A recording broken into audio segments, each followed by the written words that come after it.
UP में आज दूसरे दौर की वोटिंग हो रही है और सबकी नज़र है आजम खान पर।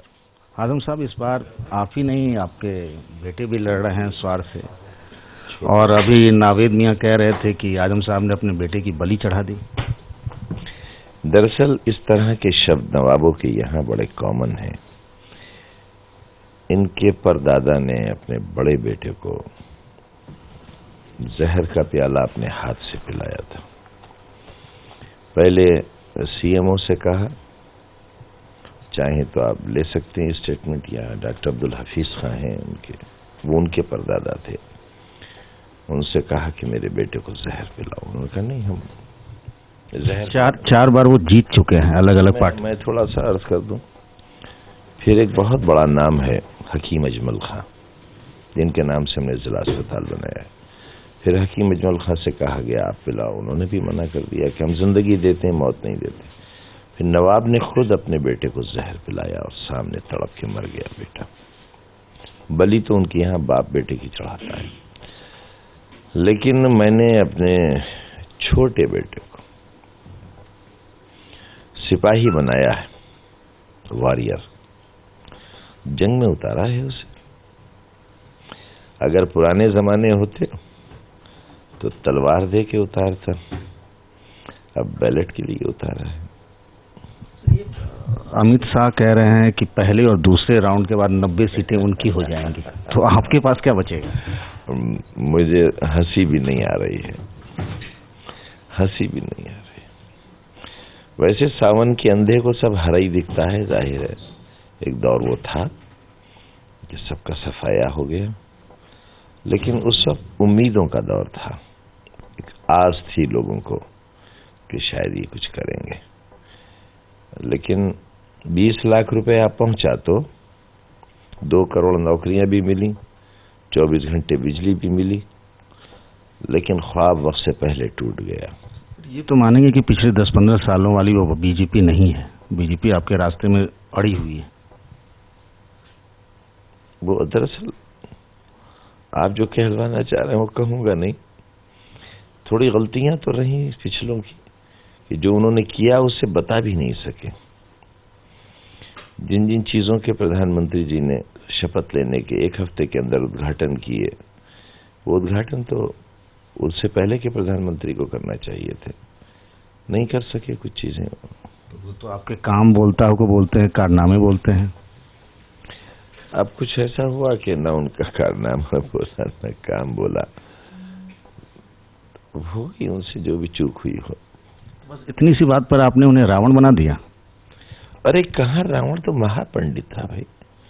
रावण से तो दीक्षा लेने के लिए कहा गया था कि जाओ रावण से दीक्षा लो। तो ज्ञानी तो मानते हैं ना उनको आप? रावण को ना? नहीं, जिनके लिए आपने रावण कहा। अरे उनके लिए बखुदा नहीं कहा, बखुदा नहीं कहा उन्हें रावण। उन्हें रावण मैं कह भी नहीं सकता, उनकी तो अभी डिग्री प्रूव नहीं है। अभी तो डिग्रियों का नहीं पता कि वो हैं भी उनकी नहीं है, और असल हैं भी नहीं है। वो बहस तो चलो बंद ही हो गई अब, उनकी भी उनकी पड़ोसन की भी, दोनों की डिग्रियों का कुछ नहीं पता। तो मैंने वो मोटी सी बात कही थी, देखिए ये असल में तकरीर का फन है कि हम एक जुमले से कई निशाने लगाएं। मैंने कहा था कि आप भी जुमलेबाजी करने लगे। क्यों नहीं करूंगा, क्यों नहीं करूंगा? प्रधानमंत्री नहीं बनना है मुझे, बस उन्हीं चाय बनाना आती है, हमें भी आती है। सीएम भी तो बन सकते हैं आप यहाँ। झगड़ा ना लगाओ भाई। दूसरी कि थोड़ा मैं सीएम से तो कहीं ज्यादा सीनियर हूं, तो मुझे सीएम तो वैसे भी नहीं बनना चाहिए। दूसरी ये, मैं उसको सीएम से क्यों हटाऊं जो खुद मेरी पसंद हो, और जिसे उससे भी ज्यादा मैंने पसंद किया है उसका बेटा हो, तो उसके लिए सोचकर क्यों पाप करूं। मैंने ये कहा था कि उत्तर प्रदेश पुरअमन है, बादशाह को वहां नहीं जाना चाहिए, और अगर रावण जलाना ही है तो ये एक राज्य का रावण है, राष्ट्र का रावण, दिल्ली की रामलीला का राष्ट्र का रावण है, उससे जलाएं। आजम साहब, थोड़ा सा अफसोस तो रहेगा ना कि आप नेताजी का जन्मदिन भी यहाँ मनाते थे, हर काम उन्हीं से करते थे, इस बार आपके प्रचार में नहीं दिखे। अरे मेरे अजीज, हर बार थोड़ा ही मनाते थे, बस एक बार वलवले हुए और ऐसा जन्मदिन मना दिया कि फिर उसकी का भी इतिहास बन गया। उसके बाद अभी देखिए कुछ दिन पहले सीएम साहब का स्वागत हुआ था, वो भी इतिहास बन गया। शिवपाल जी के यहाँ जा रहे हैं, भाई के यहाँ, और आप जिनसे आपकी सियासत होती है उनके यहाँ नहीं आए।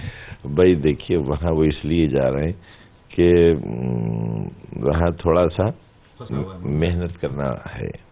मतलब आप मानते हैं कि शिवपाल जी का चुनाव फंसा हुआ है? नहीं, अरे भाई, अच्छा मैंने जो कहा नहीं वो आप मेरे मुंह में क्यों डाल रहे हैं? आपने कहा कि मेहनत करनी पड़ेगी। मेहनत कर रहे हैं, मैंने कहा मेहनत कर रहे हैं। तो नेताजी भी चले गए, तो आप भी चले जाएंगे शिवपाल जी के यहाँ प्रचार करने? मुझे चाहेंगे तो मैं जरूर जाऊंगा।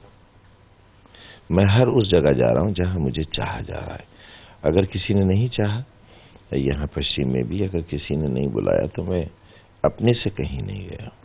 हो सकता है मेरे जाने से कहीं ऐसे समीकरणों के नुकसान हो जाए, तो मुझे नहीं जाना चाहिए। ये आजकल अमर सिंह घूम घूम के बोल रहे हैं और कह रहे हैं कि पिता पुत्र का ज्वाइंट सर्जिकल स्ट्राइक था, सब ड्रामा था।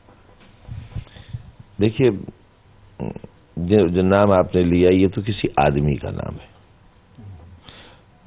अब आदमी अगर सांड हो जाए तो बुद्धिहीन तो हो ही जाएगा। सांड के पास तो भेजा होता नहीं है, तो अब सांड से क्या उम्मीद करेंगे? इधर मुंह मारेगा, उधर मुंह मारेगा, इस खेत को खराब करेगा, उस खेत को खराब करेगा। मालिक दिख जाएगा तो मालिक तो डंडा बजाएगा, रस्सी डालेगा गले में, खोड़ में बांध आएगा। अमित शाह ने जो कहा कि पहले 2 राउंड में बीएसपी से हमारा मुकाबला है, आप इसके पीछे कुछ लगता है कि मुस्लिम वोट का बंटवारा कराने की उनकी नीयत रही होगी? नहीं, इससे तो मुस्लिम वोट एक जगह हो गया। कैसे? इस समझ में ये आया ना कि ये नूरा कुश्ती है कि तुम ऐसा कहना, हम ऐसा कहेंगे। अब मोहतरमा कह रही हैं कि हम विपक्ष में बैठना पसंद करेंगे, क्योंकि बहुत हैमर किया मैंने, बहुत एक्सपोज किया उन्हें, उनके वाकयात बताए, उनकी दोस्ती बताई, उनके जो उनकी तकरीर जनता में सुनवाई, तो उससे वो कह रही हैं कि नहीं बैठेंगे उनके साथ। तो अभी हमने कहा भी है, आपसे भी कहते हैं कि जब तक वो एफिडेविट नहीं देंगी, अगर वो किसको एफिडेविट दे दें? वो नोटरी से अपने आप को दे दें, अपने लिए खलफनामा नोटरी से बनवा लें कि मैं ऐसा नहीं करूंगी, वो टीवी पे दिखा दें, तो फिर विचार करेंगे। अभी तो कई चरण बाकी हैं। एबीपी न्यूज़ से बात करने के लिए आपका बहुत बहुत शुक्रिया।